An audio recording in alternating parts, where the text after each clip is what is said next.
Our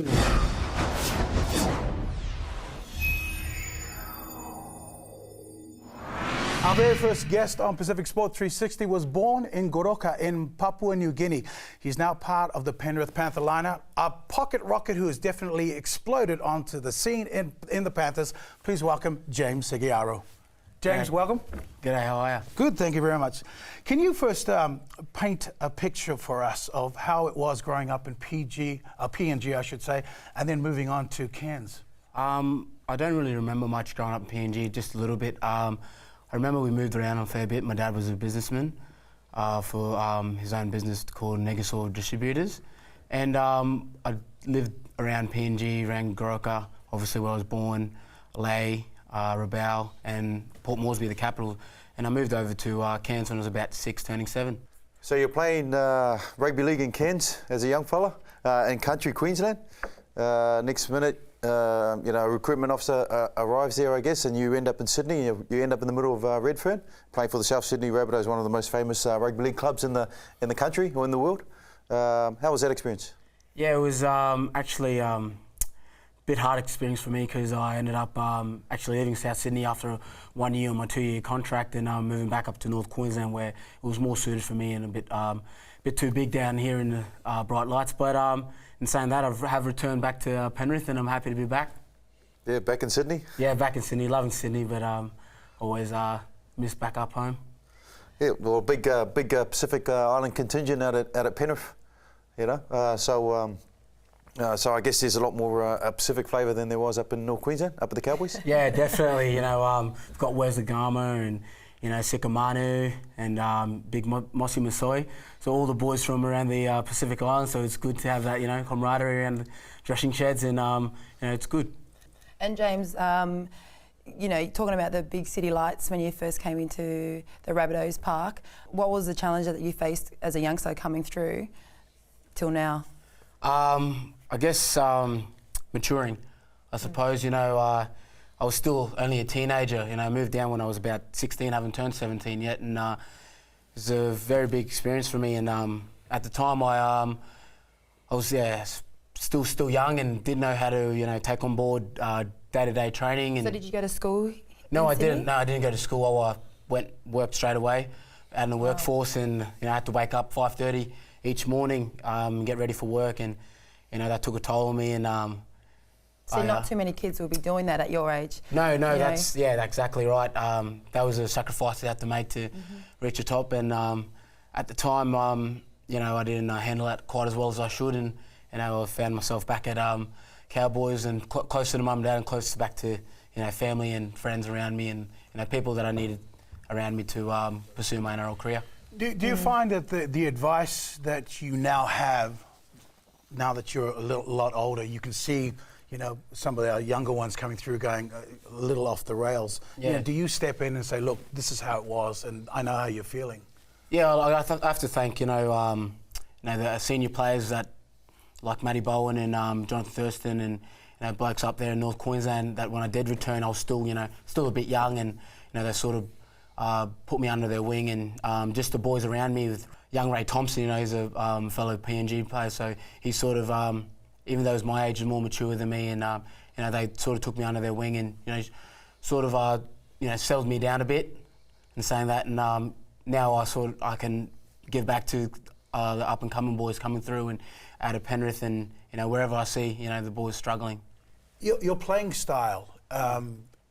Your playing style will end your career a lot quicker than a lot of people. Is it just something that's innate in you? Is it something that you see these big guys and go, I'm going to cut that tree down? I think my playing style replicates my heritage from where I'm from, PNG, and it's all for nothing. It's 100% every time, and when you go out in the field, it's give everything you got, or always go home. That's the type PNG people play, so I love the way they play, and I try and emulate that every time I go out, but it sometimes takes a toll on the body, as you can see. We sent a crew to Papua New Guinea, and we caught up with your dad, actually, in Port Moresby, and here is what he had to say about James playing in the NRL. As a father, I get worried about him because of his size, but man, he's got the heart. From 6 years old to when he was 16, 17, I could see he was already a leader on the field.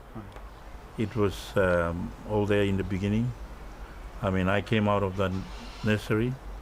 Now he's gone there and putting the family name up there, and you know, it must all be for good things. Huh?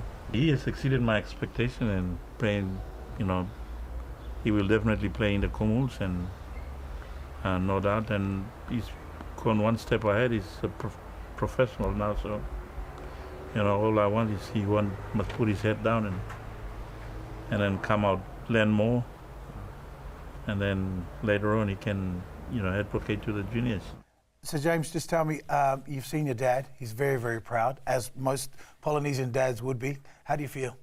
Yeah, very proud for him as well, because if it wasn't for him, I wouldn't be here. You know, me and my dad haven't had the best relationship because he's always been in and out of the country, trying to support me and my family. So I haven't been able to, you know, have that communication with my dad where, you know, he was the first person to teach me how to ride a bike and all that. But in saying that, we've always, you know, been close, and you know, I've been very proud of him playing for Papua New Guinea, and he's been very proud of me. I'm going to jump in here. Who do you take your playing style from? Your mum or your dad? I'm not too sure. Probably, I don't know. Depends who's angry, my mum. So yeah.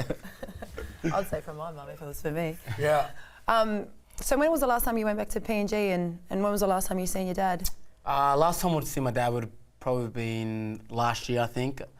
And Was that over there or? No, sorry, it was in Cairns, where my mum currently lives. But last time I've been in Papua New Guinea would be probably 2 years ago. Yeah.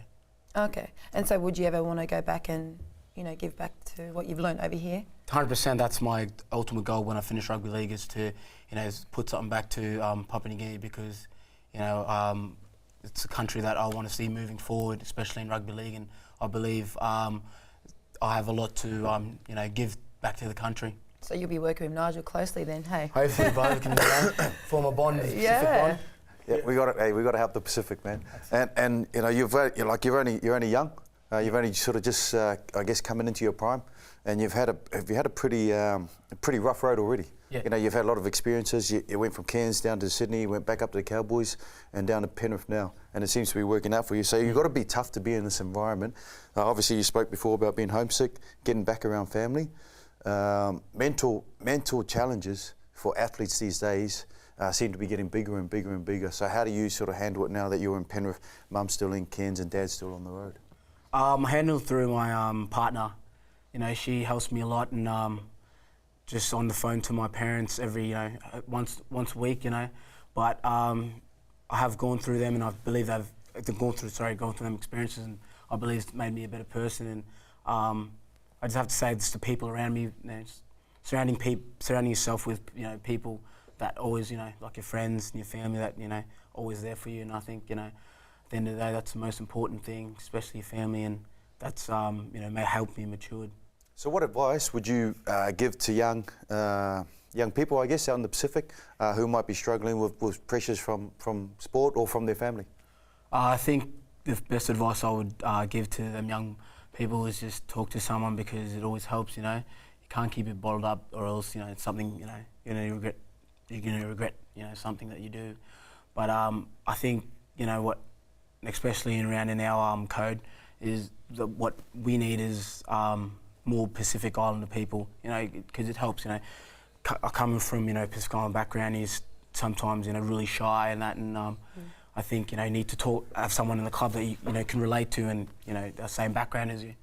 Yeah, because I guess from our background or from our upbringing, we don't talk much. Yeah. Or we're not supposed to talk much unless you're spoken to. Yeah. So if you've sort of got troubles inside you, or if you've got questions inside you, you need to find someone to help you talk. It's a cultural thing, isn't it? Yeah, it is. Because we are always, when especially young men and that come into this profession, and I've always been, you know, asked, well, he's a little surly, he doesn't talk really well, and you realise, well, you have to explain to them that it's not their job to talk, it's their parents' job, or their older brothers and sisters.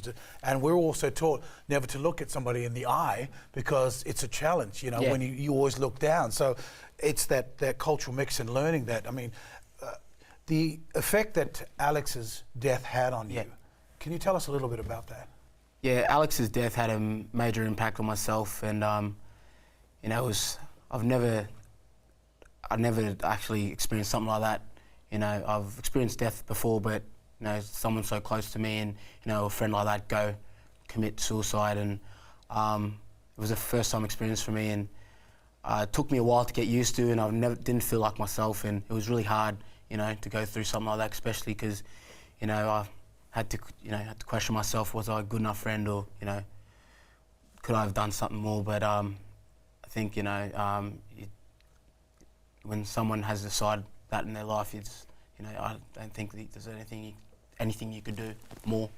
I think the thing is also that that now you've gone through this, you realise that if you intervene in somebody's life, whether it is, hey, stop smoking, or you shouldn't do that, and they get angry at you.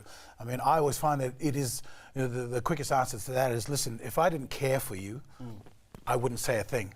So, you know, you've got to, you know, like it and lump it. It's also been told that the reason why you tackle so hard is that there are two people in the tackle, both you and Alex, and you have your celebration. You have him on your wrist. You acknowledge him after every try. Is that something that keeps you close to him? Yeah, definitely. Every time I, you know, put him on my wrist, I always, you know, give him a kiss and look up to the sky and just, you know, ask for his blessing and ask for him to be with me out there, because, you know, rugby league brought us together, and you know, we became so close because of rugby league, and it's moments like that and friendships you make, you know, along the game that, you know, keeps you forever, and he'll always be with me forever, and you know, I love him to death. You've been only 22 years old. You've experienced certain challenges that you experienced growing up has been more than most kids going through the ranks now, especially in footy. Has this changed your outlook in football and also in life in general? Yeah, definitely. You know, it's helped me to mature more and, you know, grow as a rugby league player, and you know, more grow as in a leader, and you know, it just certain experiences that I've had, you know, helped me to sort of not rush into things, and, you know, think about things more than, you know, than I would have if I didn't have experiences. So, yeah, you know, makes you stronger. Look, I got one more question before I go. Who's the jokester in your team? Would have to be me. Nah, probably Louis Brown or Josh Mansell, but you know, Sikamani tends to be, you know, a quiet joker, you know, but he's the quiet assassin, yeah.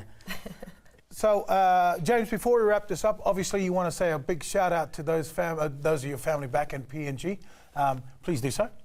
I'd like to say hello to my family back in PNG, especially my dad, and Yaro and Catch Mulai.